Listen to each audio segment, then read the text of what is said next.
Hi there. We're back for another episode of What's Wrong with This Guitar.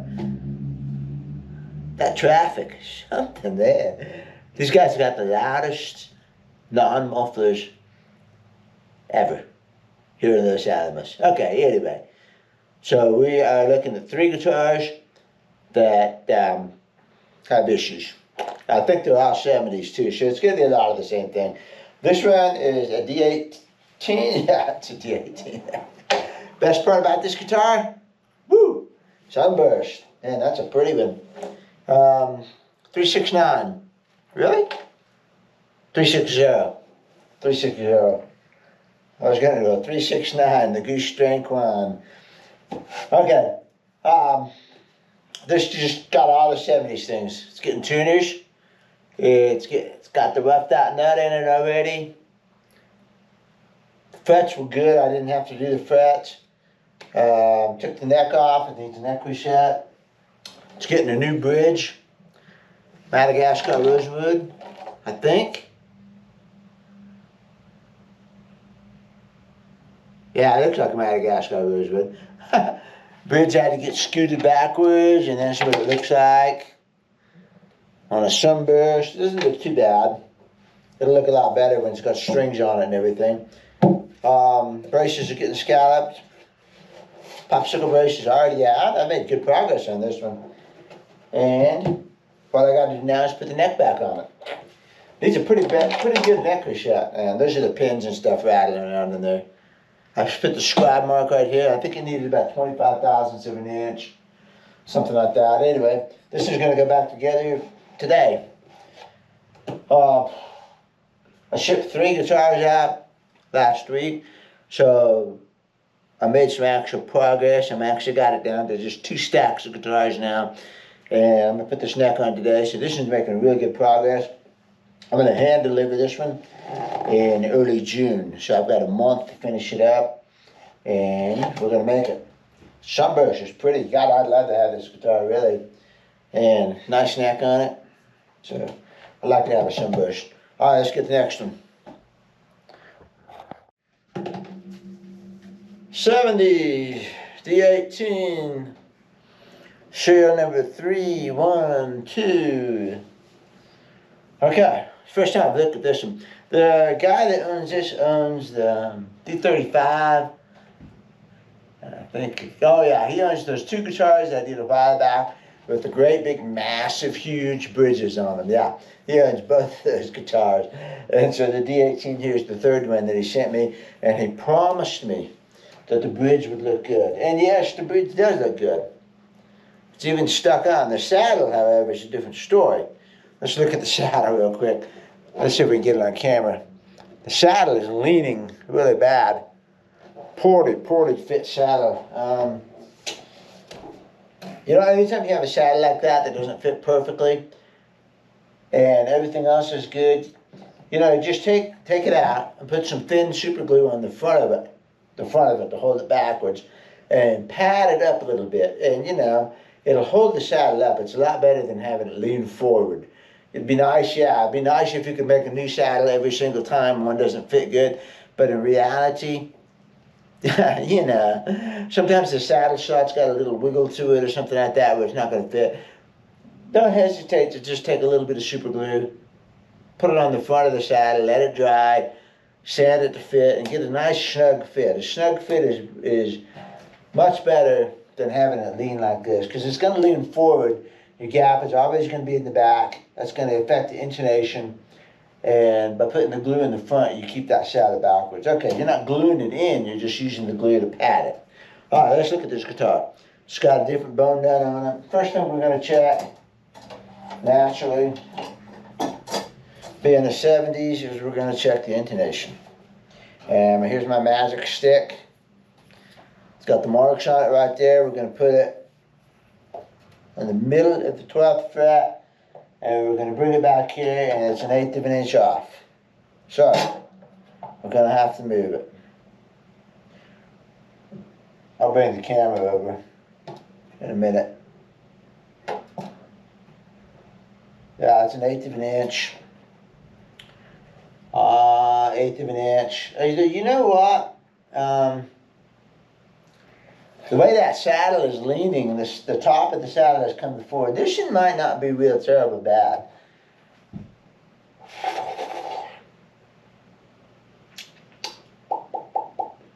I don't think I can get away with cutting the saddle slot, but this one might not be too terrible.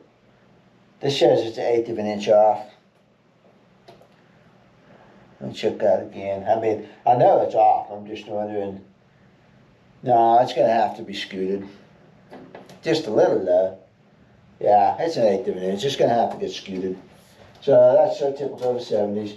Other than that, stock 70s. The nut's been done. Let's check and see how good of the slots they did on it. So I'm going to get my calipers out here and I'm going to measure the spacing. It looks pretty good. Yeah, it doesn't look real wacky. Okay, so I'm going to read the numbers to you. 53, 253, 248, that's not bad.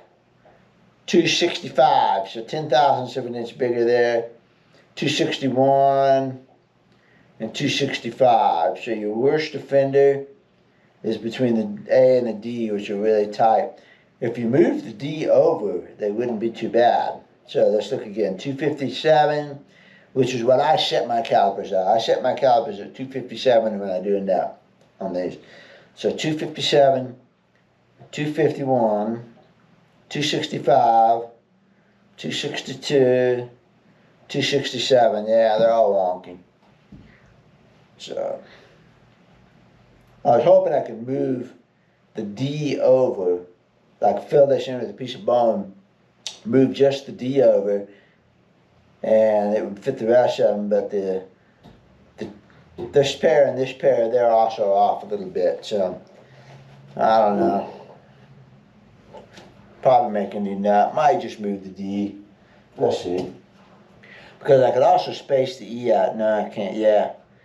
If you look at this here, well, you know, that's not too bad. But if you look at the nut right there, you'll see that the high E is farther in than the low E. That's not a deal killer. But I can't scoot the low E over anymore. And the high E doesn't need to go that way. It needs to go this way. So what I'm saying, if I needed more space between the A and the E, I could fill in the E and the D slots and recut both of those a little bit, but I can't go this way on the E, the low. So I might end up just making, you know, like I can do better. You know, I hope I can. We'll see. Rotomatics tuners, those have got to go. Man, those aren't rotators, those are Gotos. Those have been replaced. Somebody replaced Rotomatics with Gotos. 312, Anyway, they gotta go. You know, that's maybe the first time I have ever seen those before. Huh. Honestly, I didn't know. I think that's the first time I've ever seen these tuners. These are Goto that fit perfectly in the Rotomatic slots, probably, because I mean, it looks like the same screw hole. Why in the world did you want to do that? But anyway, that's interesting. Never seen those before. Okay, frets look pretty good. I don't think I'm going to be replacing frets. Let's measure them just to see. But they look good. 32, 34, 29.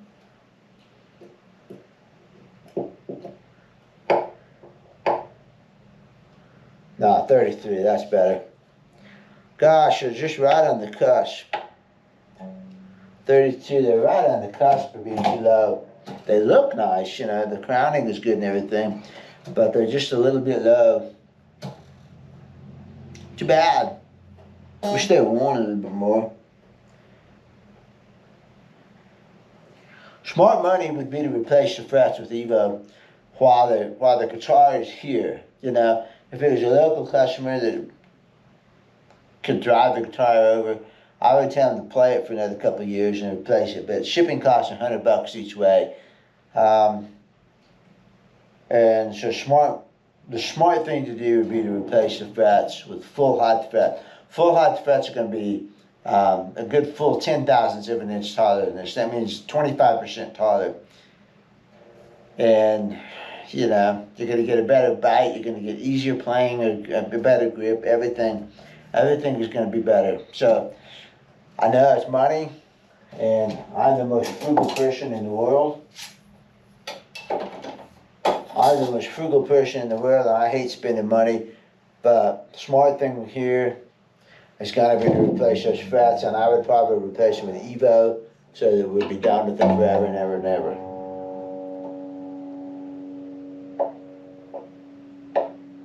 Neck relief looks pretty decent. Probably just a little bit of reshaping right here. Not much, just a little bit. So, there we go. I mean, just standard 70s. I know it's got a big bridge plate. It's also got a K&K pickup on it.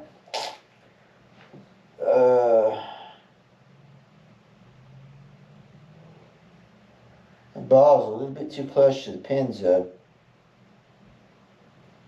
A little too close to the string balls. So the K&K might be saved, it might not be.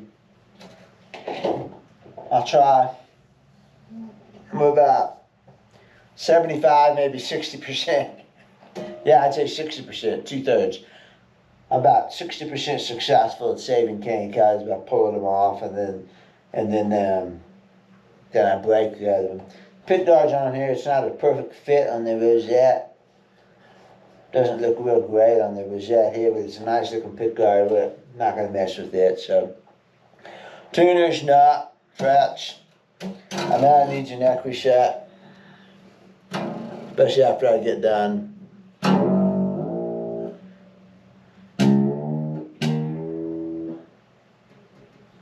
Maybe not.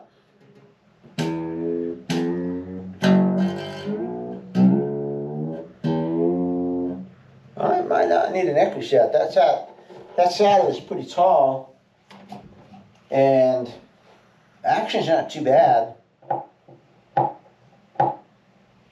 147, we've got lots of saddle to work with. I don't think it's going to need neck reset. So that'll save some money. That'll go to the frets. And here's 90,000ths of an inch. It's not under full tension, but it's close enough. Yeah, way too low. So no neck reset. 76,000ths or so over here. Got a nice action. So that's good news. So it does not need a neck reset. So I would roll the money for the neck reset and put it into the frets and go with Evo frets. Scoot the bridge, do the bridge plate. Saving the money on the neck reset is going to make it a little bit less painful to put a new pickup in there if I ruin the pickup. I also have the K&K heads, and I can build a new pickup out of I can salvage pickups, and so I can actually do that. And everything else looks pretty good on this guitar. You know, it's going to sound like a 70s. People that know, why don't you play it first? It might sound pretty good. Yeah, it might sound pretty good, but I know it's going to sound better. So,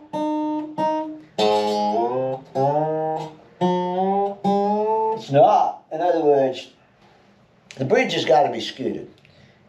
And there's not really any, I cannot ever see myself leaving the large rosewood bridge plate in there after I've scooted the bridge, because I have to plug the holes in the bridge plate when I scoot the bridge, and I'm not going to plug the holes in an Indian rosewood bridge plate. I'm going to replace it.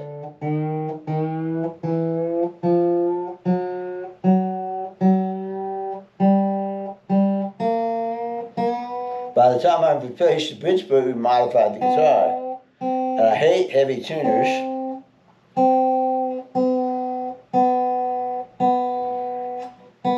And the customer sent it to me to make it the most it can be.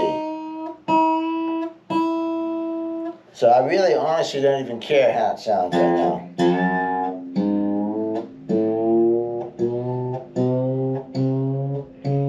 The should have slipped. How it sounds right now is not going to influence what I'm going to do to it.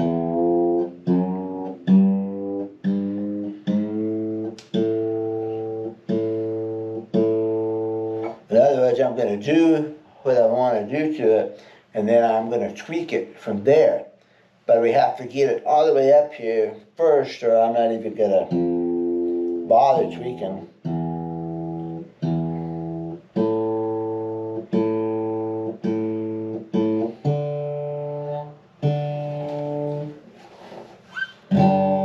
Sounds like a D-18. Sounds like a 1970s D-18. Nasally.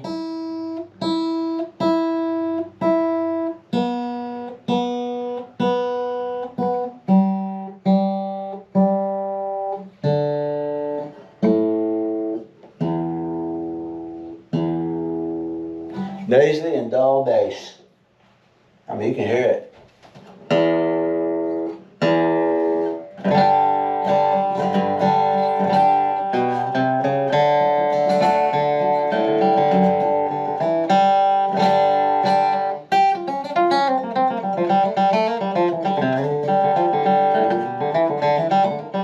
Not horrible. I can feel that the spacing's wacky. Got a nice neck, though.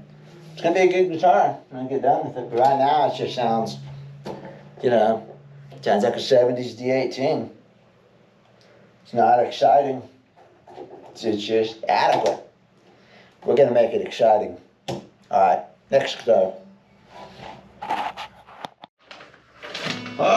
70s D-28. 301. That's funny. What was this one? What was the 18? We look on camera. Huh, these are twins. 301. This is a nice shape. Heavy though. After that 18. Indian rosewood, back and sides. We all know that because it's the 70s. But this is nice. Indian rosewood. Nice neck on this one. All the same things. These are Rotomatic tuners, yep. Looks like the stock now. I don't think it's been replaced. And it looks ivory.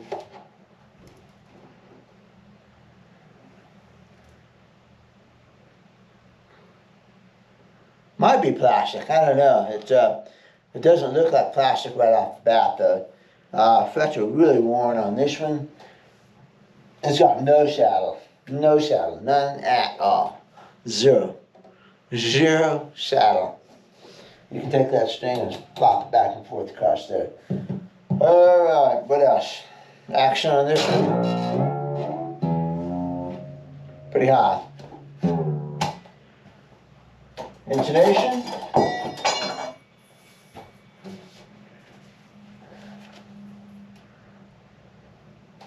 Eighth of an inch. People say, eighth of an inch, people say that not all 70s are off. I bet in the course of doing this over 25 years now, hundreds 70s by this point. I bet I've seen 5 that were in tune. And that, of course, is because I'm a hospital, you know. So I get the sick guitars. I get the ones that need work. So this bridge is going to get scooted. Hasn't been shaved. So the bridge is full height, which is good. So we'll use this bridge and we'll slide it backwards. The pick guard is coming off. It looks like it's been replaced already. Horrible job on that pick guard. Ugh. It doesn't even fit close up here on the rosette. That's terrible. So that pick guard's getting out of there. Maybe it slipped though, you know. Could be that the sticky stuff didn't hold. Man, it's thick. Definitely non-stock pick guard. It's touching the bridge almost right here. This is super thick. I don't know what material that is. That's gotta go.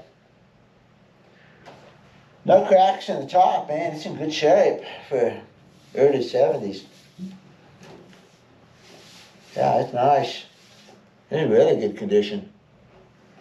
When you think about how old these are getting now, how old are these? 50 years old? 70s, you got 80, 90, 0, 10, 20, 50 years old. Wow, this one's in good shape.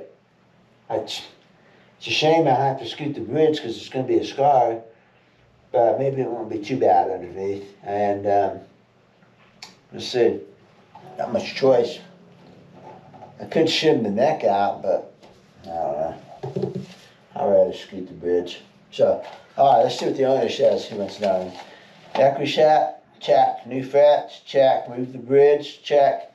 New nut and saddle. Yeah, that's given with an equity shot. New bridge plate, check. Replace the pick guard, we're on board. Open back Waverly tuners, that's fine. New bridge pins and add a strap button, that's fine. If you think it would benefit from anything else like the popsicle brace or light scalloping, I trust your opinion. Let's see on the scalloping. Let's do the bridge plate, and then we'll string it up and see what we think about the sound. But it's probably going to scallop, you know. Probably going to light scallop. The popsicle brace removal never hurts anything. I've never pulled a popsicle brace and thought, man, I wish I wouldn't have done that. The popsicle brace really adds an air and a lushness and a clarity to the upper tones. And who doesn't want that, you know? Who wants muted, dirty, fuzzy upper tones? And so I'm sure it's going to go. I'm sure we're going to do that. So I think the guitar generally sounds good already. It's a bit tight, and he would like to open it up. There you go. So we're going to do light brace scalloping.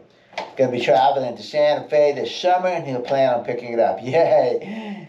So I don't have to ship it again. Okay. So I'm sure we're going to scallop it, but we'll wait on that until we get the bridge plate in there and see what we got. Let's listen to tap tone of that. You know, I always do that out of habit. And I just do that and subconsciously listen to the guitar, but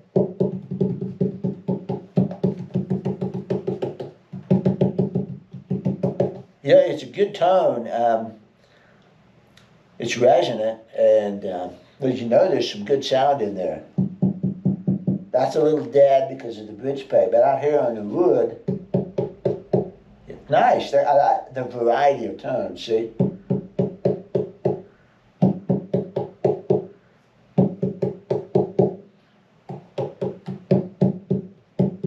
That's got to improve with the new bridge plate.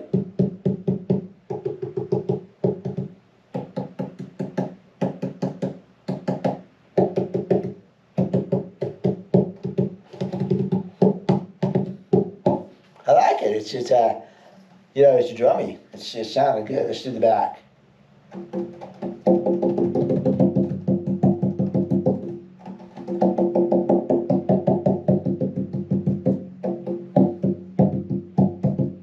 That's the small back braces right there. When you watch my videos on shaving the rear back braces, this is the tone that I'm looking for. There's this variety of tone, and when the back braces are all tall, you lose that to an extent, and you end up with a more even tone as opposed to this.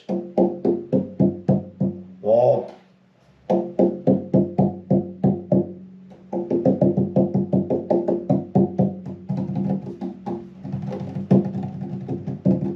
it's fun. I mean, it's drummy. It's a good responsive guitar. It's a little heavy. Part of that's going to improve when we do the tuners. So I totally agree with his assessment right there, and I got to get this one done because he's going to pick it up in person. So this is getting picked up in person, the other one's getting delivered, and the third one over there, I'll ship it back, but he's in no rush. So that's 3 guitar Triage. I've got 3 more sitting over here that need to get worked on. One of them is a D-28 though, and in 2 weeks I'm going to have my first guitar repair camp, and that guitar is going to be a victim on that one. We're going to work on it. The owner is coming to the camp. I'm only having 2 people this first time, and so he's one of them, and we agreed to just hold on to that guitar and use it for the camp. So that's what we're going to do. And the other customer bought a D35 off of Reverb for the express purpose of bringing it to camp. So we're going to have a 70's D35 there, and I don't know if he's going to keep it. I don't know if he's going to sell it. I don't know if I'm going to buy it, whatever. But I know we're going to have 2 guitars for that. And then I've got 2 guitars over there that are from a vintage guitar dealer in Kansas City. And he sent me a list of about 30 guitars that he needed work on. I picked 2 of them off of there, you know. I don't need the work, but, you know, it's work. It looked like something interesting. They're both 60s and 50s, triple out and double outs, and so they're a little bit of variety from the 70s Ds, which I need a break from that once in a while. So, all right, gonna get on these. For the first step on well, the first step is put the neck on that D-18, the sunburst, and that shouldn't be too bad. I'll do that today. And then after that, I always work with the bridge system first. So the bridge will come off, then the bridge plate will come off, and then I'll put the new bridge plate in it, and I'll put the bridge back on in the correct location. Then I will, if I know it's going to get scalloped, I'll probably go ahead and lightly scallop the X braces so that I can see what happens under tension with the new smaller bridge plate and with the a little bit of light scalloping. I'll do that.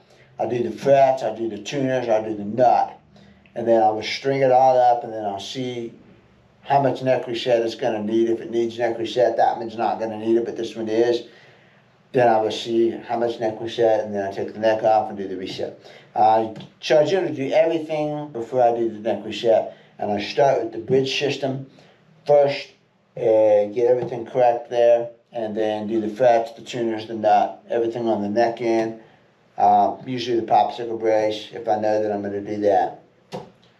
So it's a process, and I figured out, having done hundreds of these things, you know, I figured out the process. If you did the process wrong, and you get the order wrong, it's going to mess you up. So if you do the neck reset first, and then you go and scallop it, you're going to, a lot of times, end up doing that neck reset again, because things have changed enough with the scalloping and all that. So, also, you know, that's not strung up at all right now, so I need to see it under tension before I do anything on the neck reset. So, I'll get on these. See ya.